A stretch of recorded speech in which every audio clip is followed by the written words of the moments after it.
watching the station covering all of the DMV. This is DC News Now. And coming up on DC News Now at noon, protesters and police clash on the steps of the DNC. Their message to U.S. leaders.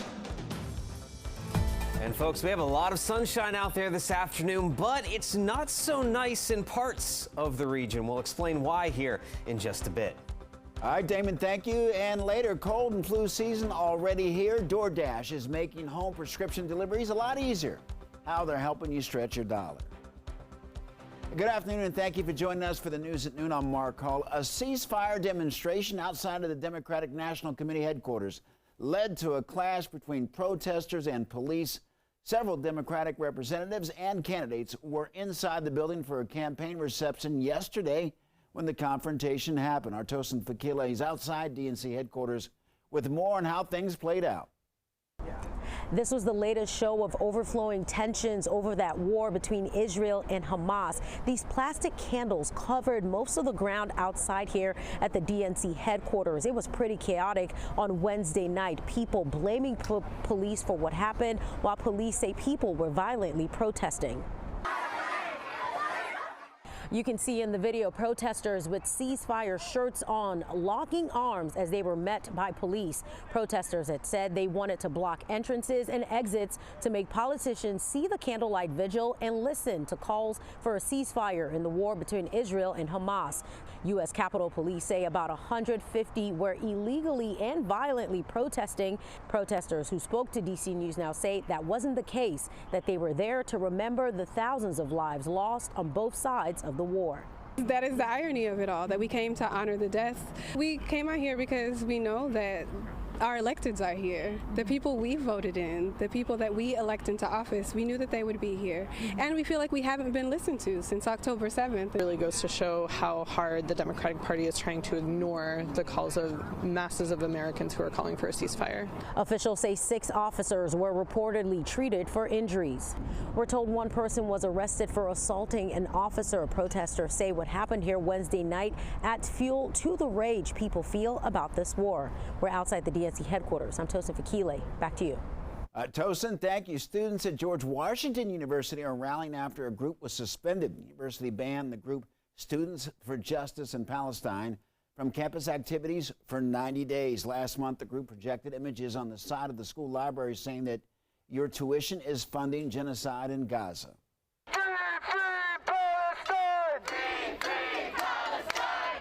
Students at the rally waved flags and held signs reading "Free Palestine" and "Shame on GW." They marched the streets toward the university president's home.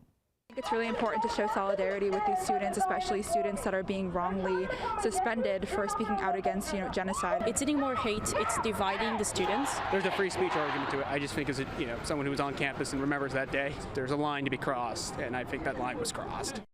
Now, many students who organized the rally declined to comment to DC News Now. New this afternoon, drone video showing smoke from a brush fire in Durwood, Maryland. Firefighters are currently on the scene west and southwest of Lake Needwood Dam. Now, they say they've contained the fire. 1 acre has been impacted. Well, meteorologist Damon Madsen joins us now with the latest check on the forecast. Damon, I had a chance to step outside. It was beautiful. And it's certainly nice weather throughout parts of the region, but not for everyone. That's right, Mark. Yeah, the sunshine, the warmth is one thing, but you just talked about it there. We have wildfires going on all nearby and in parts of the DMV, and that's leading to some hazy skies. Now, if you look at the satellite and radar picture, just taking it in this context, it's just clear as can be out there. We don't have any clouds to talk about as this dry and quiet stretch has continued, but that's part of the problem. We've been extremely dry for several weeks now, and that drought we've had across parts of the DMV has continued to worsen. Now, at this current hour, wind speeds are not moving all that much out there, but we are starting to notice a little bit of a southerly wind develop, especially as you go off to the south and west, closer to where some of those fires have been taking shape. And that being the case, well, we're seeing some of that smoke and haze drift from that main wildfire that's just to the north and east of Roanoke, Virginia. That's the biggest fire going in the state of Virginia right now. And there you go. You see the dark grays here, some of that smoke and haze drifting across Virginia into southern Maryland. And there has been some reports of some of that wildfire smoke right along the Interstate 81 corridor as well. So yes, while we have the sunny skies and we are going to see very warm temperatures today, many of us should hit the 70-degree mark before the afternoon is done. Well, we're also having to deal with some of that hazy sky and a little bit of that smoke in the air. You can smell it across portions of the region. So unfortunately, all of this sunshine and this dry weather has led to some concerns with these wildfires. So all of that being the case, when could we finally see our next possibility of some very helpful rainfall? And are we looking at soggy weather heading toward Thanksgiving? We'll have a full check of your forecast coming up here in just a bit. All right, Damon, thank you. Virginia's congressional delegation is calling for an investigation into the new FBI headquarters. Right now, it's expected to be built in Greenville, Maryland. FBI Director Christopher Wray claims that a General Services Administration official who has ties to the owner of the Greenville property prevented the Springfield location from being considered. Virginia officials and Wray are calling for the selection process to start over again.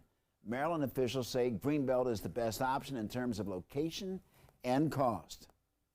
Well, 6 D.C. council members are working together to keep renters out of unsafe housing. A new bill was introduced going after landlords who neglect their properties. Alex Juarez is out at the Wilson Building with more. Here is a draft of that bill. It's called the Do Right by DC Tenants Amendments Act, and this is actually a newer version of a bill that was first introduced to council back in 2017. Well, the legislation would keep landlords who don't take care of properties from buying up more. Specifically, a landlord who has more than 5 Class 1 or Class 2 housing code violations in a year.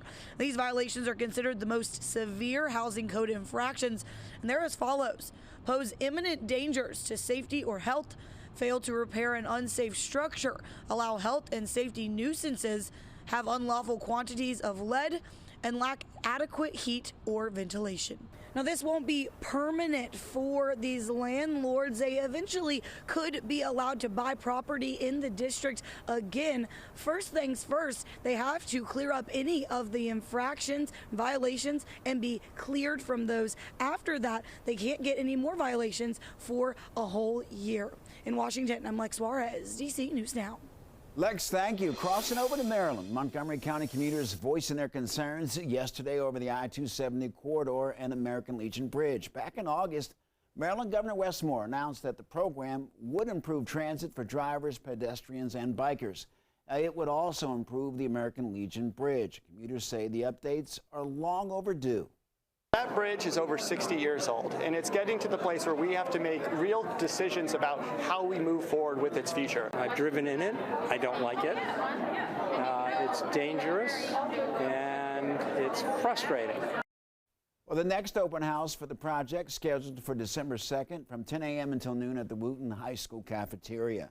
Meantime, new bus-only lanes are being painted on University Boulevard in the Wheaton-Glenmont area of Montgomery County. The bright red lanes are being added along the 2-mile stretch between Amherst and Dennis Avenue.